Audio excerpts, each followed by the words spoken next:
"Why do you look for the living among the dead?" It's a simple question with what normally would be a simple answer.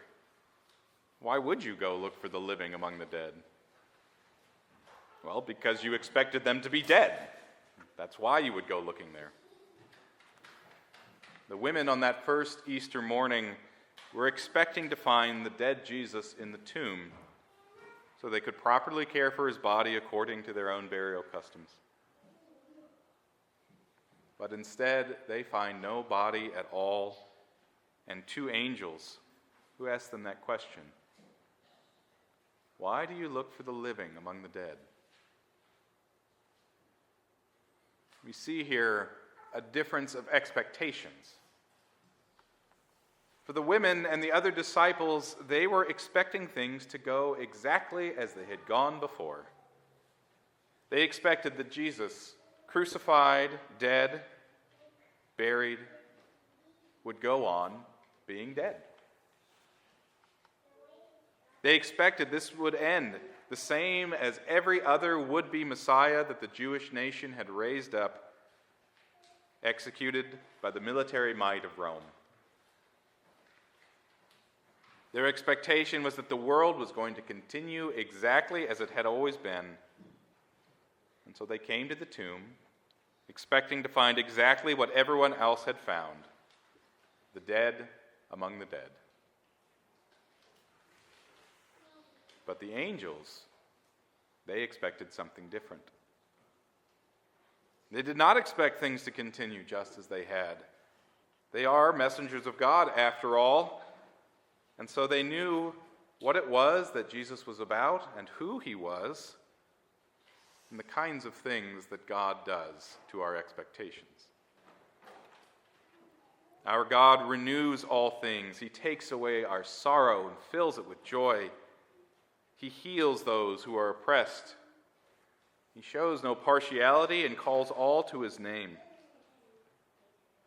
And so the angels knew not to expect Jesus there in his tomb, not to try to find the living among the dead. He had risen just as he said he would, just as, if you knew who God was and what he was doing, you also would expect.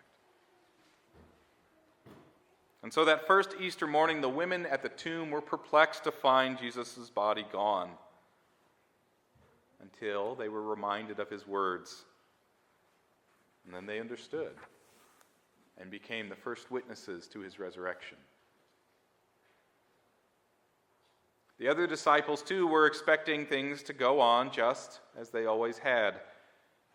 And when the women came to them to tell of the empty tomb and the message of the angels, they are hiding in an upper room, and they think it nothing but an idle tale, something women would tell over their housework.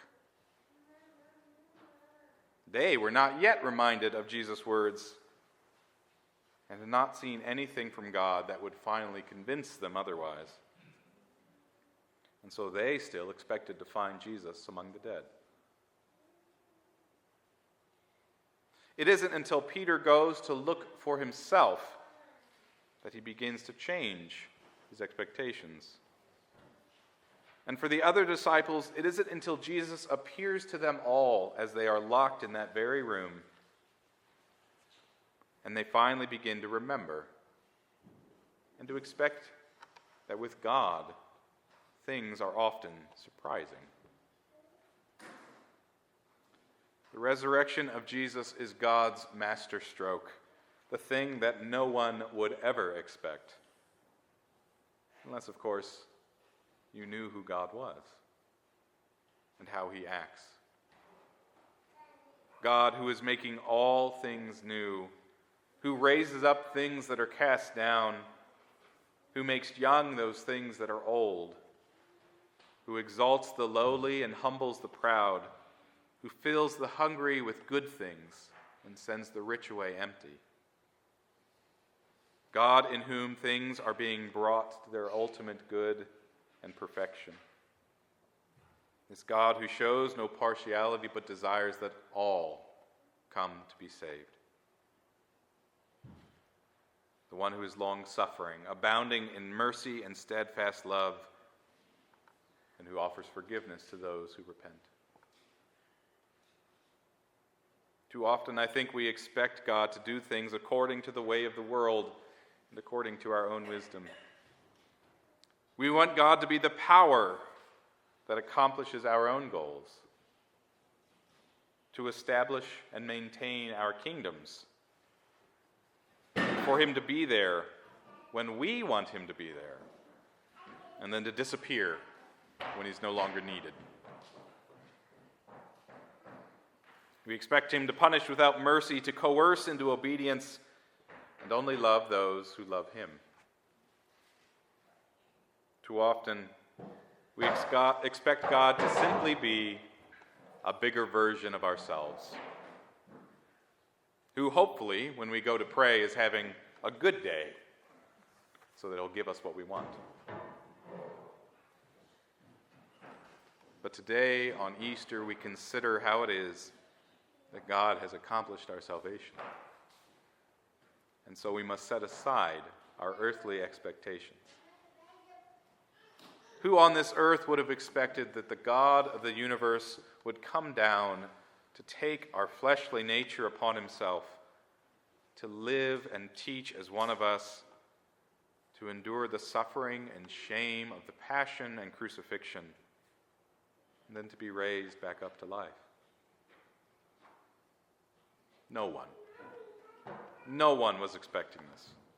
Not even his disciples, who had been with him through 3 years and who he had told what was going to happen. The ways of God are beyond our understanding and more marvelous than we can comprehend. And they are altogether good and beautiful and true. And so here we are at Easter Day once more. Our Lenten preparation fulfilled, and we celebrate again the wonderful return of Jesus on the third day, that no one but the angels saw coming. As we celebrate and contemplate God's work, may it teach us once again to shape what we expect according to God's wisdom and love, to put our faith in the one who is indeed making all things new, so that when it happens, we can rejoice all the more that we have put our trust in him, and he is bringing all people and all things to their perfection in him. Happy Easter.